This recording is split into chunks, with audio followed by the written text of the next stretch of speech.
गांव के किनारे एक पुराना कुआं था। इतना पुराना कि अब कोई उसके पास भी नहीं जाता था।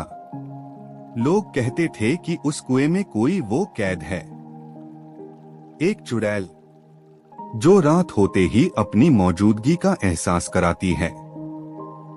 राघव ने इन सब बातों को कभी गंभीरता से नहीं लिया था।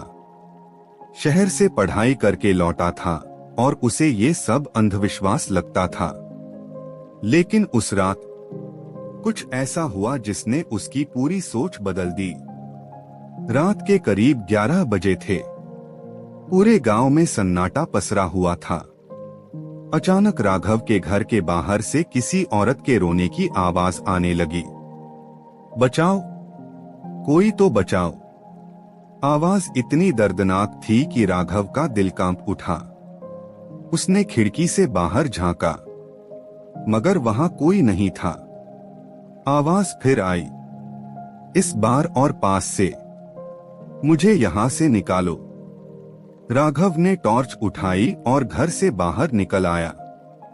आवाज उसे सीधे उस पुराने कुएं की तरफ ले जा रही थी। जैसे जैसे वह करीब पहुंचा, ठंडी हवा तेज होती गई। अचानक टॉर्च की रोशनी झपकने लगी। कुएं के पास पहुंचते ही आवाज साफ सुनाई देने लगी, मुझे बाहर निकालो, मैं यहां फंसी हूं। राघव ने कुएं के अंदर झांका और उसकी सांसें थम गईं। अंदर अंधेरे में एक औरत खड़ी थी। उसके लंबे बिखरे बाल और आंखें पूरी तरह सफेद। कौन हो तुम? राघव की आवाज कांप रही थी। मैं इस कुएं में कैद हूं। सालों से मुझे किसी ने धोखे से यहां बंद कर दिया। राघव को उस पर दया आ गई। उसने सोचा शायद कोई औरत गिर गई होगी और जिंदा बच गई। रुको, मैं रस्सी लाता हूं। जैसे ही वह मुड़ने लगा, अचानक कुएं के अंदर से एक अजीब सी हंसी गूंज उठी।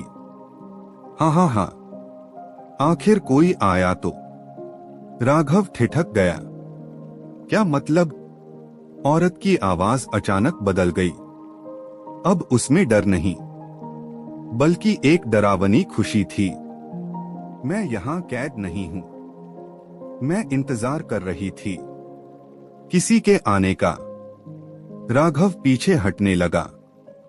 तभी कुएं के अंदर से उसका हाथ बाहर निकला, असंभव रूप से लंबा, और सीधे राघव की कलाई पकड़ ली। अब तू जाएगा नहीं। राघव चीख पड़ा, छोड़ो मुझे। लेकिन पकड़ इतनी मजबूत थी कि वह छूट नहीं पा रहा था। अचानक उसके दिमाग में दादी की बातें गूंजने लगीं।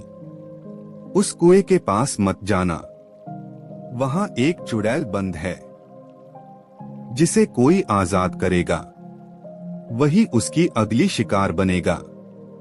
राघव ने पूरी ताकत लगाई और किसी तरह हाथ छुड़ाकर पीछे गिर पड़ा। वह भागने ही वाला था कि पीछे से वही आवाज आई, भाग मत, वरना तेरे पीछे आ जाऊंगी।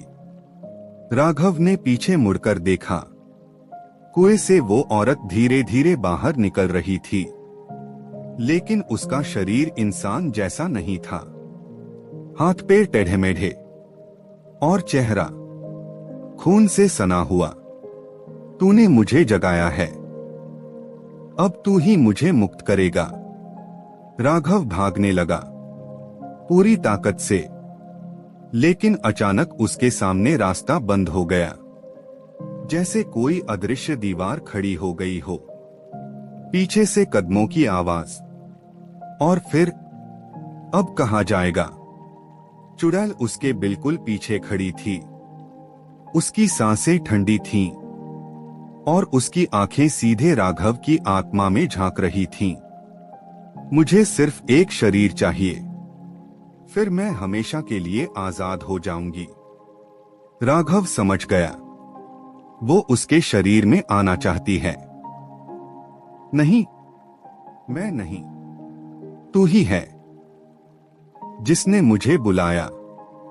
अचानक चुड़ैल ने उसका सिर पकड़ लिया और अगले ही पल राघव की आंखें पलट गईं।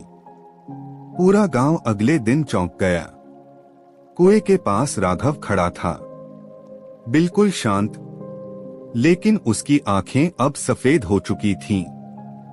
वो धीरे धीरे मुस्कुराया और बोला, अब मैं आजाद हूं।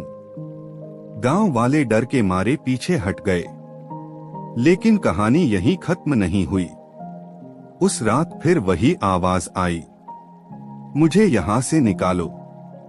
लोगों ने कुएं में झांका और अंदर एक नया चेहरा दिखाई दिया। वो था राघव। वो नीचे खड़ा था, हाथ जोड़कर, मुझे बाहर निकालो, मैं फंस गया हूं। और ऊपर राघव का शरीर अब चुड़ैल बन चुका था, जो अगले शिकार का इंतजार कर रहा था। क्योंकि वो कुआं कभी खाली नहीं रहता, उसमें हमेशा कोई न कोई कैद रहता है और कोई न कोई बाहर आजाद घूमता है, बस इंतजार करता हुआ तुम्हारे आने का।